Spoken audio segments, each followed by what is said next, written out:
உங்கள் அனைவருக்கும் வணக்கம். இன்னைக்கு நம்ம எல்லாரும் இங்கே வந்திருக்கோம். நீங்கள் எல்லாரும் ஒரு சிறிய நேரத்தில் உங்களுக்கு சொல்லப்பட்டது, பட் அனைவரும் வந்திருக்கீங்க, அதுக்கு மிக்க நன்றி. இன்னைக்கு இங்கே உட்காரும்போது ஒரு பெண்ணாக, ஒரு தாயாக, வெஸ்ட் பெங்காலில் கொல்கத்தாவில் நடக்கிற விஷயங்கள் பார்க்கும்போது, அந்த கொடூரமான சம்பவம் பார்க்கும்போது தலை குனிஞ்சி கண்ணீர் விடுற போல இருக்கு. இன்னைக்கு கொல்கத்தாவில் நடந்த அந்த சம்பவம் ஒரு வாரம் ஆச்சு நடந்து. ஒரு வாரத்துக்கு முன்னாடி உங்கள் அனைவருக்கும் தெரியும், 31 வயது ஒரு பெண், போஸ்ட் கிராஜுவேஷன் டாக்டர், அங்கே 36 மணி நேரம் தொடர்ந்து 36 மணி நேரம் தொடர்ந்து அங்கே வேலை பார்த்ததுக்கப்புறம் தன்னுடைய சக வேலை செய்கிறவங்களுடைய சாப்பிட்டுட்டு இரவு நேரத்தில் சாப்பிட்டுட்டு போய் கொஞ்ச நேரம் ரெஸ்ட் எடுத்துகிட்டு வரலான்னு போனாக்கா அடுத்த நாள் காலையில் எந்திரிக்கவே இல்லை. இன்றைக்கி வெஸ்ட் பெங்காலில் இருக்கிற சுச்சுவேஷன் பார்க்கும்போது, வெஸ்ட் பெங்காலில் மட்டும் ஏன் இவ்வளோ பிரச்சனைகள் நடக்குது? இன்றைக்கி இல்லை, நம்ம கண்டினியூ சந்தேஷ் கல்லி இருக்கட்டும், சோப்ரா இருக்கட்டும், கொல்கத்தா இருக்கட்டும், ஒவ்வொரு முறையும் கொல்கத்தாவில் நடக்கிற பிரச்சனைகள் பார்க்கும்போது, நம்ம நாட்டில் மம்தா பானர்ஜி ஒரே பெண் முதலமைச்சராக இருக்கும்போது கொல்கத்தாலேயே பெண்களுக்கு மிக சிறந்த பாதுகாப்பு இருக்கும். அவங்களுக்கு முன்னேறதுக்கான எல்லா வசதிகள் பண்ணி கொடுப்பாங்கன்னா ஒரு நம்பிக்கையில் இருக்கும்போது, இன்றைக்கி கொல்கத்தாவில் வெஸ்ட் பெங்காலில் மட்டும் பெண்களுக்கு எதிராக பல பிரச்சனைகள் போயிட்டு இருக்கு. பிரச்சனைகள் இருக்கும்போது அதுக்கான தீர்வு இருக்குமா? அதுவும் கிடையாது. பிரச்சனைகள் மட்டும்தான் இருக்குன்னு தவிர, மம்தா பானர்ஜி அவர்கள், அவங்க பேர்லேயே மம்தா இருக்குது, மம்தானா உங்களுக்கே தெரியும் என்ன அர்த்தம். ஆனால் அந்த பெண்மைத்தனம், அந்த ஒரு மம்தா சொல்லும்போது தன்னை வந்து தீதின்னு அழைக்கணும்னு அவங்க ஆசைப்படுறாங்க, அக்கான்னு சொல்லணும் எல்லாரும் ஆசைப்படுறாங்க. அக்கா சொல்லும்போது நம்ம எல்லாருக்கும் தெரியும், தாய்க்கு அடுத்தது அக்கானா நம்ம சொல்லுவோம், தாய் ஸ்தானத்தில் இருக்கிறத அக்கா சொல்லுவாங்க. ஆனால் அந்த தாய் ஸ்தானத்தில் இருந்துட்டு தன் குழந்தை பாதுகாக்கிறதுக்காக எந்த வகையான முன்னேற்றம் அங்கே வெஸ்ட் பெங்காலில் நம்ம பார்க்கல. இதுக்கு முன்னாடியும் நீங்கள் பார்த்தீங்க, ஒரு பிரச்சனை, சந்தேஷ் கலி பிரச்சனை இருக்கும்போது, இன்னொன்று பிரச்சனை இருக்கும்போது, ஷேக் ஷாஜஹானை பாதுகாக்கிறதுக்காக எவ்வளோ விஷயங்கள் பண்ண முடியும் அந்த அளவுக்கு மம்தா பானர்ஜி அவங்கள பாதுகாக்கிறதுக்கான விஷயங்கள் பண்ணாங்க. ஏன்னா அவங்க கட்சியில் சார்ந்தவங்க, அவங்களுக்கு தெரிஞ்சவங்க. இன்னைக்கு ஒரு வாரம் கழித்து நம்ம திரும்பி பார்க்கும்போது, இந்த ஒரு வாரத்தில் எவ்வளோ பிரச்சனை, அந்த ஒரு விஷயம், ஒரு பெண் வந்து ரொம்ப வார்த்தைகள் இல்லை எந்த வகையில் அவங்கள ரேப் பண்ணி மர்டர் பண்ணியிருக்காங்க. அது நிர்பயா பார்த்தோம். ஆனால் அதுக்கப்புறம் இப்படி ஒரு விஷயமே பார்க்க முடியாத நினைக்கும் போது, இன்னைக்கு கொல்கத்தாவில் போன வாரம் நடந்த ஒரு பெண்ணுக்கு நடந்த ஒரு பிரச்சனை பார்க்கும்போது நமக்கு நிஜமாகவே மம்தா பானர்ஜிக்கு அங்கே வெஸ்ட் பெங்காலில் இருக்கிற டிஎம்சியில் இருக்கிற அத்தனை பேருக்கு எப்படி நிம்மதியான தூக்கம் வருதுன்னா எனக்கு தெரியல. இந்தியா முழுவதும் ஒவ்வொரு இடத்துல தாய்மார்களும் பார்க்கும்போது கண்ணீர் விட்டுட்டு அழுகுறாங்க, அவங்களால தூங்க முடியல. 2 பெண்களுக்கு தாயாக இருக்கும்போது என்னால் தூங்க முடியல. ஆனால் அவங்க நிம்மதியாக இருக்காங்க, ஏன்னா அவங்களுக்கு அதை பற்றி கவலை கிடையாது. அந்த பெண் இறந்ததுக்கப்புறம் அவங்க வீட்டுக்கு அவங்க அப்பாவுக்கு ஃபோன் பண்ணி, சூப்ரிண்டெண்டன்ட் அங்கேருந்து, அந்த காலேஜ்லேருந்து சூப்ரிண்டெண்டன்ட் ஃபோன் பண்ணிவிட்டு, உங்கள் பொண்ணுக்கு உடம்பு சரியில்லைன்னாங்க. கொஞ்ச நேரம் கழிச்ச உடனே, இல்லை அவங்க தற்கொலை பண்ணிக்கிட்டாங்க, தற்கொலை பண்ணிட்டாங்கன்னு சொன்ன உடனே பெற்றோர்கள் அப்படியே பதறி காலேஜுக்கு போயிருக்காங்க, அங்கே ஹாஸ்பிட்டலுக்கு போயிருக்காங்க. அங்கே போனதுக்கப்புறம் 3 மணி நேரம் கழிச்சு தான் அவங்கள அந்த பாடியை காமிச்சிருக்காங்க. பாடி காமிச்சதுக்கப்புறம் தான் பெற்றோர்களுக்கு தெரிய வந்தது இது தற்கொலை கிடையாதுன்னா. அத்தனையும் பாடியில் உடம்பு முழுவதும் தலையிலேருந்து கண்ணுலேருந்து மூக்கு உடைச்சிருக்காங்க, கண்ணிலேருந்து ரத்தம் வருது, தலையில் பலமாக அடிபட்டிருக்கு, உடம்புல ஒவ்வொரு இடத்துலையும் கடி மார்க் இருக்கு, கடிச்சிருக்காங்க. நம்ம ரோட்டில் போகும்போது தெருநாய் கடிச்சாலும் அப்படி இருக்காதுங்க. அவ்வளோ கொடுமையான விஷயம். நீங்கள் எல்லாம் ப்ரெஸ்காரங்க, உங்களுக்கு எல்லாருக்கும் அந்த ஃபோட்டோஸும் வந்திருக்கும், அந்த வீடியோவும் வந்திருக்கும். இவ்வளோ கொடுமையான வகையில் ரேப் பண்ணி மர்டர் பண்ணதுக்கப்புறம் தற்கொலை சொல்கிறாங்க. இது மம்தா பானர்ஜி அவர்கள் அந்த காலேஜில் இருக்கிறது பிரின்சிபல் சந்தீப் கோஷை பாதுகாக்கிறதுக்காக என்னெல்லாம் பண்ண முடியும் அதெல்லாம் பண்ணுறாங்க. கேள்வி யாருமே கேட்கல. சந்தீப் கோஷ் கிட்ட கேள்வியை கேட்கல. அவங்களுக்கு ஃப்ரீ படா நீங்கள் என்ன வேணாலும் பண்ணலாம், எங்கே வேணாலும் போகலாம்னா சொல்லிட்டு அப்படியே அந்த காலேஜில் இருக்கிறது மாணவர் மாணவிகள் பிரச்சனையை எழுப்பும் போது அவங்கள என்ன பண்ணாங்க, இன்னும் கொஞ்சம் இருந்த பதவி அடுத்த காலேஜில் கொல்கத்தா மெடிக்கல் நேஷனல் காலேஜில் அவங்களுக்கு ஒரு பதவி கொடுத்துட்டாங்க. கொல்கத்தாவில் பல முறை நம்ம பார்த்துருக்கோம். மம்தா பானர்ஜி ஒவ்வொரு தடவையும் சந்தேஷ் கல்லி இருக்கட்டும், அதுக்கப்புறம் பிரச்சனைகள் இருக்கட்டும், நானும் சந்தேஷ் கல்லி இருக்கும்போதும் சரி, அதுக்கு முன்னாடி ஒரு சின்ன பெண் 12 வயசு பெண் குழந்தை கற்பழிச்சு போது அங்கே போய் பார்த்துட்டு வந்தோம். எந்த வகையான நடவடிக்கை எடுக்கிற மாதிரி இல்லை. எல்லாருக்கும், அதுவும் போலீஸ்காரங்களுக்கு ஒரு ஃப்ரீ ஹேண்ட் கொடுத்துருக்காங்க. நீங்கள் என்ன வேணாலும் பண்ணுங்க. ஏன்னா மம்தா பானர்ஜி தான் she is a minister of police. அப்படி இருக்கும்போது ஒரு தவறு நடந்தால் அதை மம்தா பானர்ஜி மேலே தான் வரும் சொல்லிட்டு போலீஸ்காரங்க என்ன வேணாலும் பண்ணிட்டோம், உங்கள் கேள்வி கேட்கறதுக்கு ஆளுங்க இல்லைன்னா ஃப்ரீ ஹேண்ட் பண்ணி கொடுத்துருக்குறாங்க. அதனால தான் மறுபடியும் ஒரு பிரச்சனைகள் வந்துட்டுருக்கு. ஆனால் இன்னைக்கு நடந்த பிரச்சனை, கடந்த ஒரு வாரமாக நம்ம பார்த்துட்ருக்கோம். இந்த பிரச்சனை பார்க்கும்போது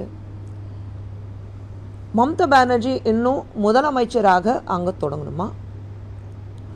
மம்தா பானர்ஜி தன்னை தீதி அழைக்கணும்னு ஆசைப்படலாமா?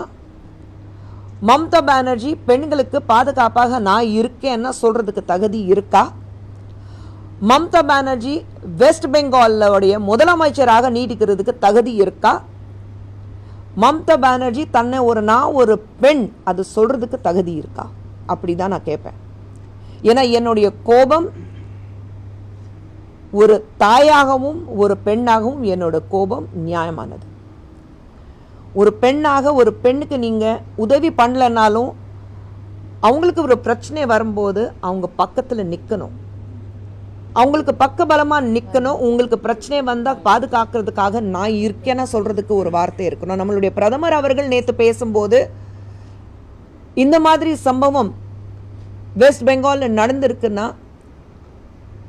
ஒரு கேஸ்வன்ஜி சொல்லியிருக்கிறாரு, பிரதமர் சொன்ன ஒரு டெமனிக் வகையில் ஒரு பிசாசு இருப்பாங்க பாருங்க, ஒரு ராட்சசங்க இருக்காங்க பாருங்க, அந்த வகையில கொடுமைப்படுத்தின ஒரு பெண்ணுக்கு எந்த மாதிரி ஒரு பதிலும் வரலன்னா இதுக்கு பதில் வரணும்னு சொல்லியிருக்கிறாரு. உண்மையில் ஒரு ராட்சச போல அந்த பெண் கற்பழிச்சு மர்டர் பண்ணியிருக்கிறாங்க.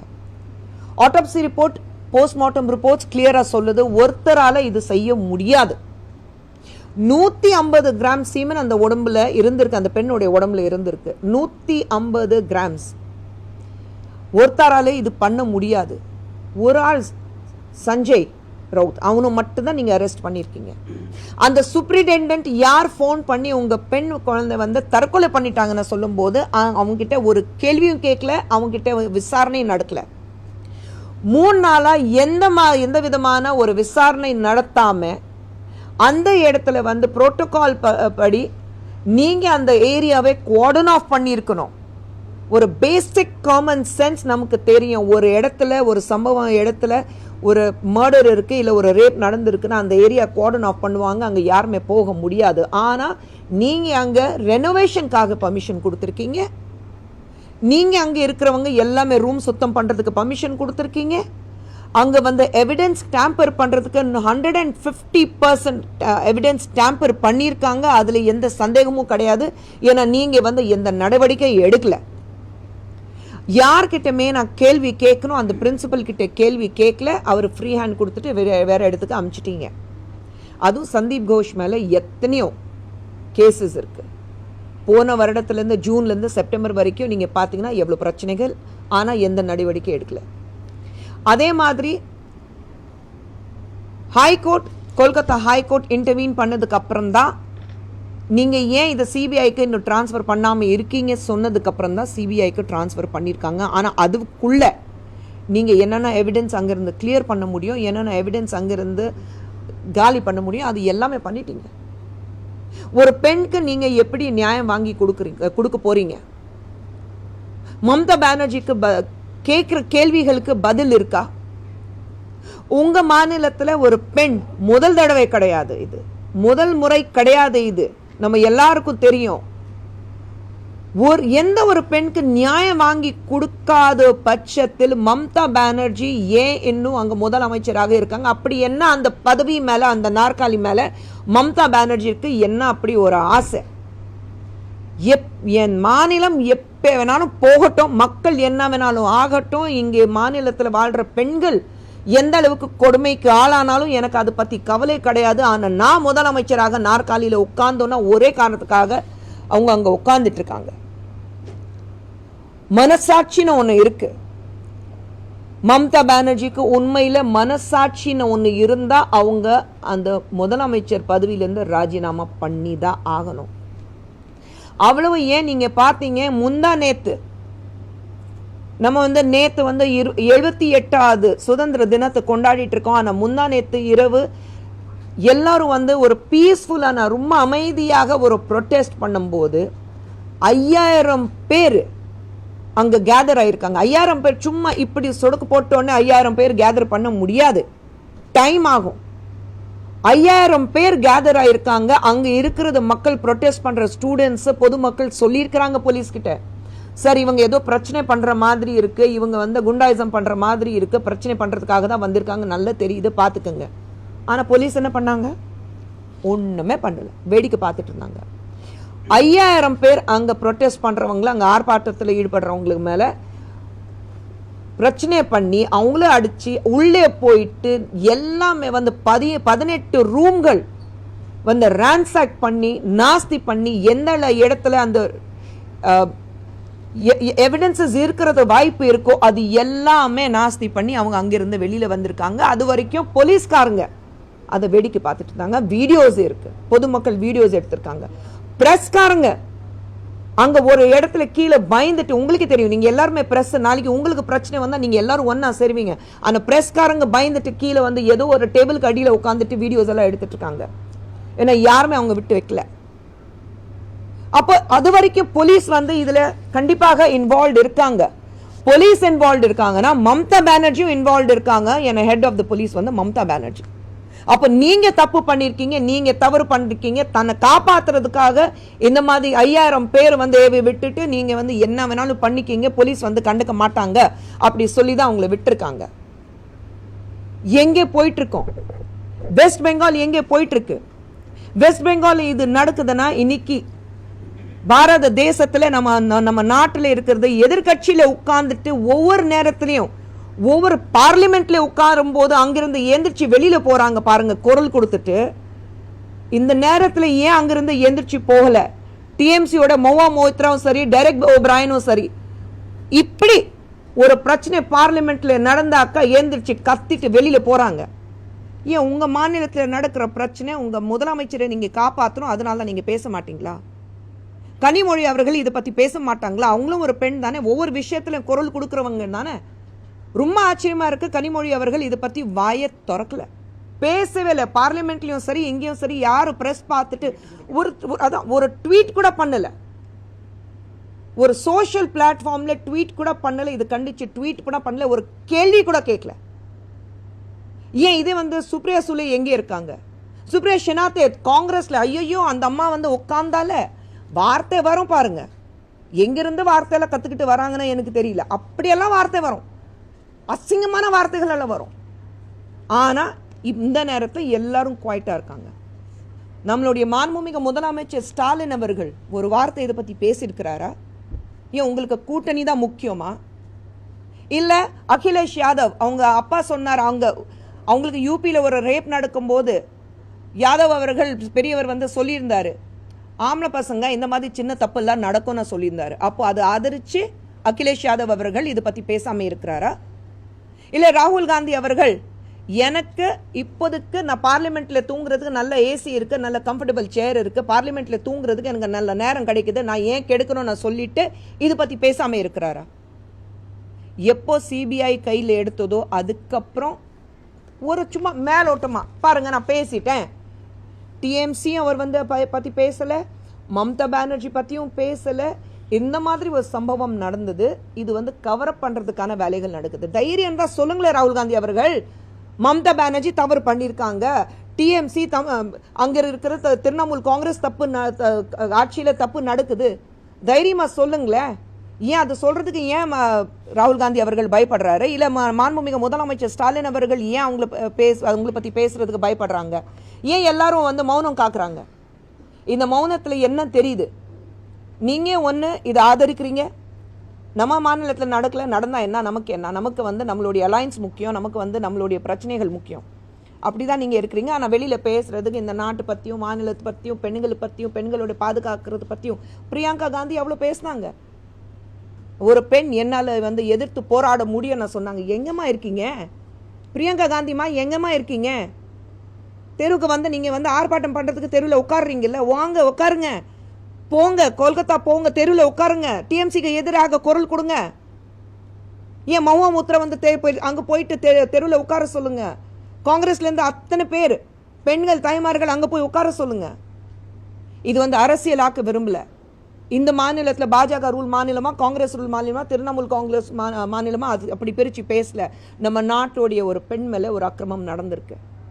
நம்ம நாட்டுடைய பெண்களுக்கு பாதுகாப்பு வேணும். இன்னைக்கு பிரதமர் மோடி அவர்கள் பெண்கள் வந்து எப்படி முன்னேற முடியும், நாரி சக்தி சொல்லிட்டு அவங்களுக்கு எல்லா வகையிலையும் இன்னைக்கு நம்ம நினைச்சு கூட பார்க்க முடியாத அளவுக்கு பெண்கள் வந்து உயர்ந்து பார்த்துட்டு நம்ம வந்து அழகு பார்த்துட்டு இருக்கோம். ஆனா நம்ம மாநிலத்துல நம்ம நாட்டுல ஒரு பெண்க்கு இவ்வளவு கொடுமையான ஒரு விஷயங்கள் நடக்கும்போது நிச்சயமாக கேள்வி கேட்கணும். அந்த கேள்வி கேட்கிற உரிமை எங்களுக்கு இருக்கு. எல்லாரும், நாங்க மட்டும் இல்லை, நாங்க இங்க உட்கார்ந்துட்டு கட்சி சார்பாக்கு பேசணும் அவசியமே கிடையாது. எல்லாரும் கேட்கணும், எல்லாரும் கேள்வி எழுப்பணும். Mamata Banerjee, where are you going wrong? தவறு நடக்குது, ஏன் இது தவறு உங்களால சரிப்படுத்த முடியல? இதுதான் இருக்கு. சிபிஐ வந்து இன்னைக்கு கேஸ் எடுத்திருக்காங்க. ஆனா சிபிஐ எடுத்ததுக்கு அப்புறம் என்னன்னா அந்த எவிடன்ஸ் நீங்க அங்கிருந்து கிளியர் பண்ண முடியும், அதெல்லாம் பண்ணிட்டீங்க. ஒரு பெண்ணுக்கு நிர்பயாலேருந்து அபாயா, அந்த பெண் அங்க கொல்கத்தால அவங்கள அபாயா தான் கூப்பிடுறோம். நிர்பயாலேருந்து அபாயா நியாயம் கிடைக்குமா? நம்ம தேசத்தோட, நம்ம நாட்டோட, நம்ம வீட்டில் ஒரு பெண் இவ்வளோ கொடுமையான வகையில் கற்பழிச்சு மர்டர் பண்ணியிருக்கிறாங்க. நியாயம் கிடைக்கணுமா? கிடைக்கணும். கிடைக்கிற வரைக்கும் போராடிட்டு தான் இருப்போம், பேசிட்டு தான் இருப்போம். ஆனால் இதுக்கப்புறம் மறுபடியும் இப்படி ஒரு சம்பவம் நடக்கக்கூடாது. அதுக்கு நம்ம எல்லாரும் செய்த, இது ஒருத்தருடைய டியூட்டி கிடையாது, நம்ம எல்லாருடைய டியூட்டி. ஒரு ரெஸ்பான்சிபிள் சிட்டிசனாக எல்லாருடைய டியூட்டி இருக்கு. அப்படி இருக்கும்போது நம்மளால எப்படி அதை தடுக்க முடியும்? நம்ம வீட்டு பெண்ணாக, நம்ம சகோதரியாக, நமக்கு தெரிஞ்சவளாக, நம்மளுடைய ஃப்ரெண்டாக எல்லாரையும் பார்த்துட்டு இந்த மாதிரி சம்பவம் இனிமேல் நடக்கக்கூடாதுன்னா நம்ம எல்லாருடைய ரெஸ்பான்சிபிலிட்டி இருக்குது. அதுதான் உங்கள் எல்லாருக்கிட்டையும் ஒரு வேண்டுகோள். நியாயம் கிடைக்கணும், மறுபடியும் இப்படி ஒரு பிரச்சனை நடக்கக்கூடாது. எல்லாரும் சேர்ந்து இந்த நியாயத்துக்காக போராடுவோம். நியாயம் கிடைக்கிற வரைக்கும் போராடிட்டு தான் இருப்போம்.